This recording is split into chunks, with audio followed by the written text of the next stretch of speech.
আমি কাল রাত্রি পড়তে যাচ্ছিলাম, হঠাৎ দেখি বের করে এক পেতনি আমার দিকে টেনে এলো। আমায় কি বললো জানি? এই বুড়ো, আর যদি এই পথ দিয়ে যাস তাহলে তোর ঘাড় ভেঙে দেবো, আর যদি কচিকাচাদের দেখতে পাই তাহলে অনেক ঘাড় ভেঙে দেবো।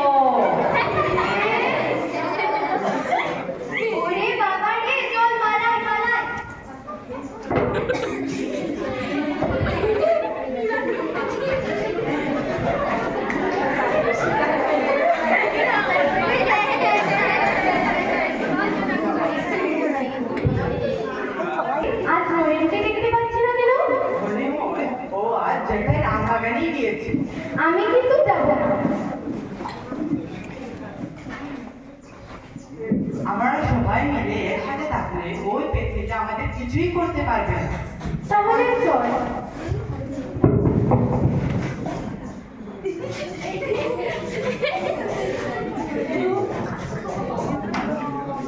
আরে ব্যাপারটা কি? আজ থেকে কেউই খেলতে এলো না? ওরা ভুল হয়, কালকের কোথায় ভয় পেয়েছে। যাই, আমি কতগুলো আম পেড়ে রাখি, তখন আর নিশ্চয়ই চলে আসবে। যাই, আগে আম পারি। এই দেখো কাণ্ড, ও আবার জেঠাইয়ের আম গাছ থেকে আম পেড়েছে। কি রে, আজই তো দেরি করলি কেন? কাল জেঠাইয়ের কথা শুনে এখানে আসার ইচ্ছে ছিল না, ওর কথাই এসেছি। আয় চল, এখন আমরা খেলি। না বাবা, যদি ব্রহ্মদত্তি আসে তাহলে হয়ে যায়। ব্রহ্মদত্তি? জেঠু কালটা বলেছে, তোরা কি কখনো তা দেখেছিস? না দেখি পুরোর কথা বিশ্বাস করলি? এটা বুঝলি না? যেটাই আমাদের আমবাগান থেকে তাড়ানোর জন্য এই কথাগুলো বলেছে। আমার মাথায় তো এসব কথা আসেইনি, তুই ঠিকই বলেছিস। চল আমরা খেলি। তোকে তো আগেই বলেছিলাম, চল আমরা খেলি। হ্যাঁ চল, হ্যাঁ চল, আজ আমরা ধ্যান ধ্যান খেলবো। সেটা আবার কি ধরনের খেলা? আয় এদিকে আয়, আমি দেখিয়ে দিচ্ছি। তুই এখানে আয়। প্রথমে মাটিতে আসন করে বসবি। তাহলে তারপর হাত দুটো পায়ের উপর সোজা করে রাখবি এবং চোখটা বন্ধ করে নিবি। তারপর ঈশ্বরের নাম জপ করবি। এটার নামই ধ্যান খেলা।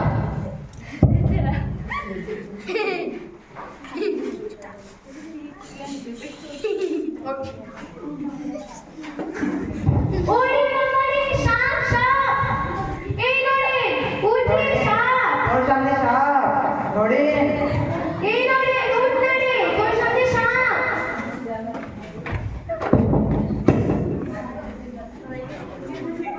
দেখি না, এই দেখো, নরেনের সামনে সাপ! এ কি? নরেন, ও নরেন! নরেন বাবু, উঠে আয় এখান থেকে! নরেন, ও নরেন! হায় ঈশ্বর, আমার ছেলেকে আপনি রক্ষা করুন।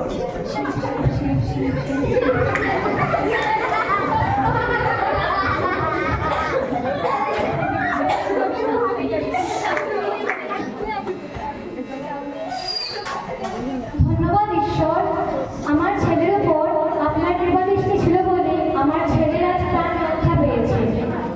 নরেন, নরেন উঠ, এক্ষুনি বাড়ি চল। তোমার দুষ্টুমি আর সহ্য করা যাচ্ছে না, চল বাড়ি চল, এক্ষুনি বাড়ি চল তুই।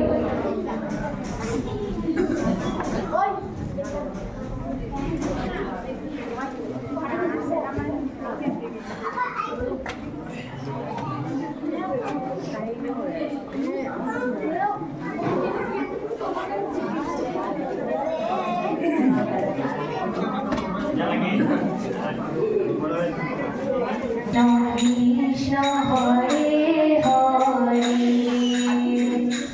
হরে রাম রাম রাম হরে হরে, হরে কৃষ্ণ কৃষ্ণ কৃষ্ণ হরে হরে, হরে রাম রাম রাম হরে হরে, হরে কৃষ্ণ কৃষ্ণ কৃষ্ণ হরে হরে, হরে রাম রাম রাম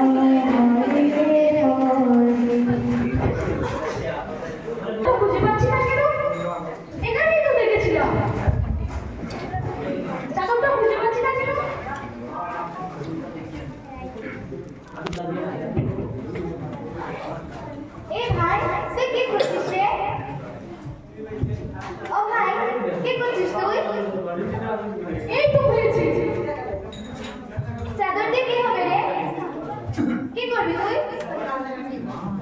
মা বিলের কাণ্ডটা দেখে যাও মা। ও মা দেবজি না দেবো না বলছি ছাড়। ও ভাই ভাই ছেলেটার গায়ে কি জোর।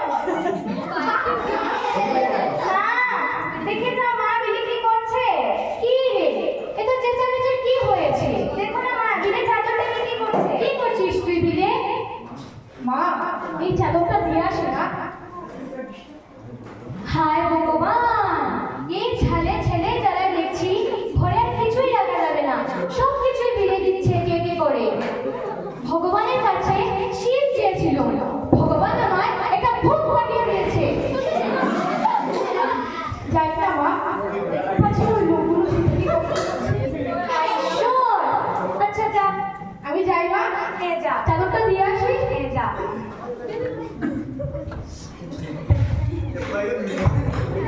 আসুন আসুন কতদিন পর আপনাকে দেখলাম। বসুন বসুন। এই রামু তামাকটা নিয়ে আয় তো।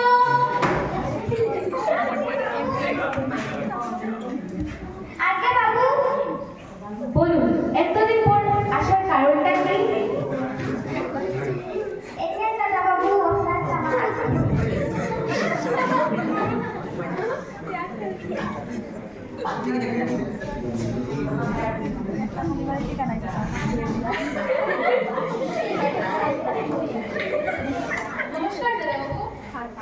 নমস্কার নমস্কার। আপনাকে তো ঠিক চিনতে পারলাম না। আপনি আমার নাম মুকুন্দরাম বাড়ুজ্জে। আপনার সাথে একটু দরকার ছিল। আচ্ছা বসুন। কতদিন পর আমাদের বন্ধুটা পেলাম। আমার তুই তো আমাকে একটু খেতেই দে না। তাহলে বলুন কেমন জব্দ হলেন স্ত্রীর কাছে? বুঝলেন মশাই এরই নয় সংসার। বাইরে তো কই কর্তা হয়ে ঘুরে বেড়ান না কেন, ঘরের কর্তা তো স্ত্রীর রাখে। তাহলে বলছেন তো কথাটা। আজকে দাদা বাবু আপনার সঙ্গে একটু দরকার ছিল। ও হ্যাঁ বলুন বলুন। কি কথা আপনার? বলছিলাম কথাটা বলার আগে যদি আমাকে কতটা শরীরের সঙ্গে মাখিয়ে দিতাম তাহলে কথাটা আরো ভালো হতে পারে। এই তো আপনার মনে করতো না মা। কি করছেন আপনি? ওসব আপনার জন্য নয়। রামু তুমি ওনাকে পারমালে নিয়ে যাও, ওনার যা চাই তা দিয়ে দিও। আচ্ছা হুজুর চলো না একসাথে, আমি আপনাকে জামা সেজে দিচ্ছি। তারপর বলুন আপনি কি বলছিলেন?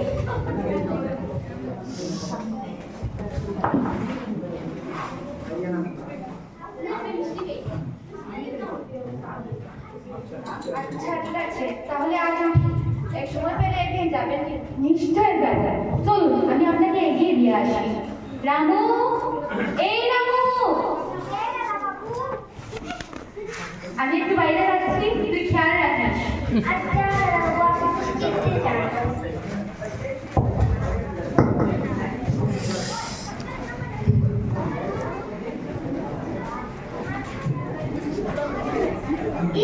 কি তুলো ধরেছে কর্তায়, কর্তা একটু পরিষ্কার করি।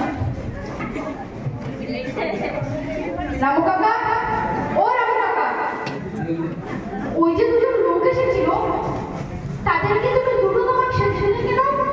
দুটো তোমাকে ভোর করতো কি আলাদা? আপনারা যে সুবিধাতে বাবু তোমাদের জান আমাদের জান কি তোমাদের টাকাটা যদি আমি দিতাম তাহলে জান পেত গো। জান ওটা আবার কি গো?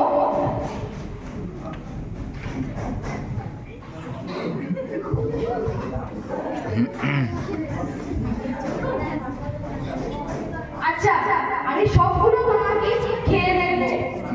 না দাদা বাবু এমনটা করো না, তোমার বাবা যদি জানতে পারে তাহলে আমাকে খুব বকাঝকা দেবেন। তুমি কোনো চিন্তা করো না, বাবা আবার আসে, বাবা আসার আগে আমি সবগুলো তোমাকে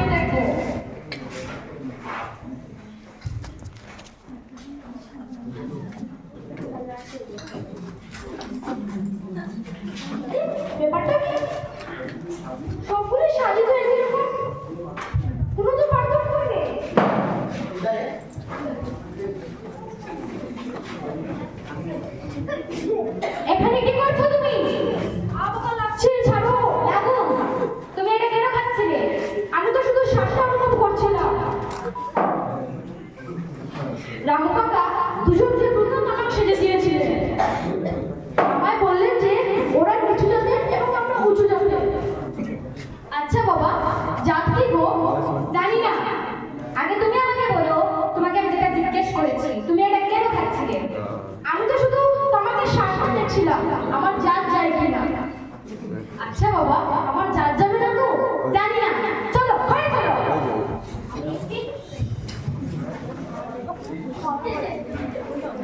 নরেন্দ্রনাথ খুব মেধাবী ছাত্র, ওকে যদি একবার সুযোগ দিতেন। না, ও তো 2 বছর ধরে স্কুলেই আসেনি, তাহলে অনেক পরীক্ষাটা দেবে কিভাবে? স্যার, আপনি যদি ওকে একবার পরীক্ষায় বসার সুযোগ দিতেন তাহলে খুব ভালো হতো। আচ্ছা দেখছি কিছু করতে পারি কিনা। এখন আপনি ক্লাসে যান। আচ্ছা স্যার।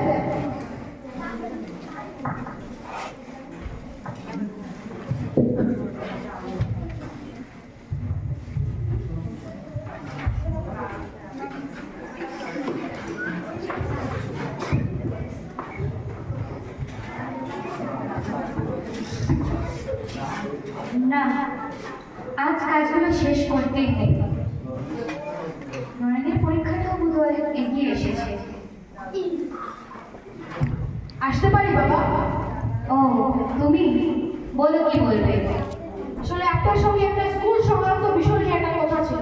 নিশ্চয়ই আবার কোনো গন্ডগোল বানিয়েছো? না বাবা, আসলে হেডমাস্টার মশাই আমাকে এন্ট্রান্স পরীক্ষায় বসতে দিচ্ছেন না। এর কোনো কারণ বলেছেন কি? কারণ আমি 2 বছর ধরে স্কুলে না যাওয়ার কারণে এই কথা বলেছেন। আচ্ছা, আমি কালই তোমার হেডমাস্টার মশাইয়ের সাথে এ বিষয়ে কথা বলবো। যাও, এখন গিয়ে পড়তে বসো। আমি আসি বাবা।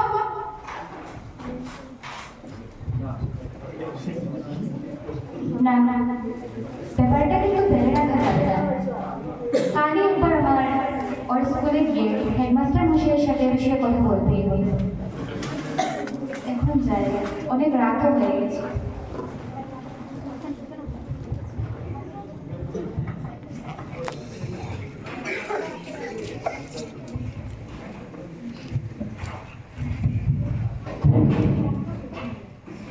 আচ্ছা, আপনার পরীক্ষার বিষয়গুলো পড়ানো শেষ হয়েছে তো? হ্যাঁ স্যার, প্রায় সবগুলো শেষ হয়ে এসেছে। আর 2-একবার বিদ্যার্থীদের পরীক্ষার বিষয়গুলো রিভাইজ করতে হবে, তাহলেই হয়ে যাবে।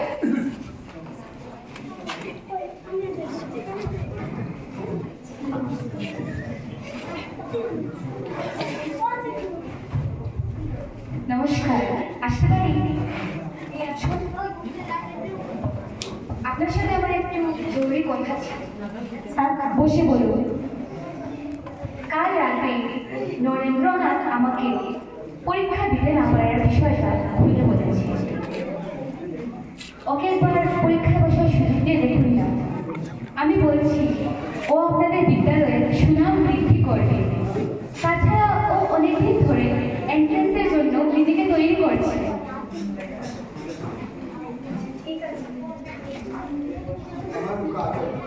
ওকে একবার সুযোগ দিতেই পারি, কিন্তু ওকে মন দিয়ে পড়াশোনা করতে হবে। ধন্যবাদ। তাহলে আজ আমি নমস্কার। ভেবেছিলাম ও পরীক্ষায় দিতে পারবে না। বলছিস তুই, ওর তো ভালো রেজাল্ট করা নিয়েছি, ও তো অনেক পরিশ্রম করে। তাহলে কাকুকে আজ আমাদের মিষ্টিমুখ করাতেই হবে। চল চল, আমাদের রেজাল্টটাও দেখে আসি। চল চল।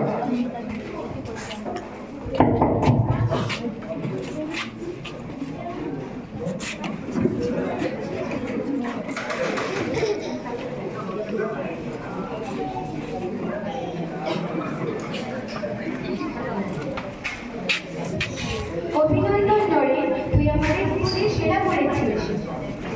কাকুকে আজ আমাদের মিষ্টিমুখ করাতেই হবে। অবশ্যই। হ্যাঁ, তাহলে চল সবাই আমার বাড়িতে। হ্যাঁ, চল চল।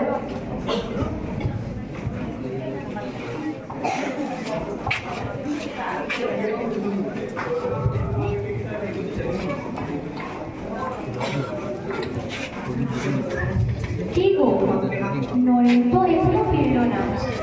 আজকের ফলাফলটা কেমন হবে ওর? কিছুই তো বুঝতে পারছি না। আরে কি আবার হবে, যা হবে ভালোই হবে। আসো, তোমরা ভিতরে এসে বসো। আসো, হ্যাঁ ভিতরে, হ্যাঁ, ভেতরে এসো। বলো, পরীক্ষার ফলাফল কি হয়েছে? কাকু, নরেন আমাদের স্কুলে সেরা করেছে। আজ আপনাকে আমাদের মিষ্টিমুখ করাতেই হবে। হ্যাঁ হ্যাঁ অবশ্যই। তোমরা এখানে বসো। নরেন, তুমি ওদের সাথে বসো। তুমি ওদের জন্য মিষ্টি নিয়ে আসো। বাবা, আমার ফলাফল খুবই ভালো হয়েছে।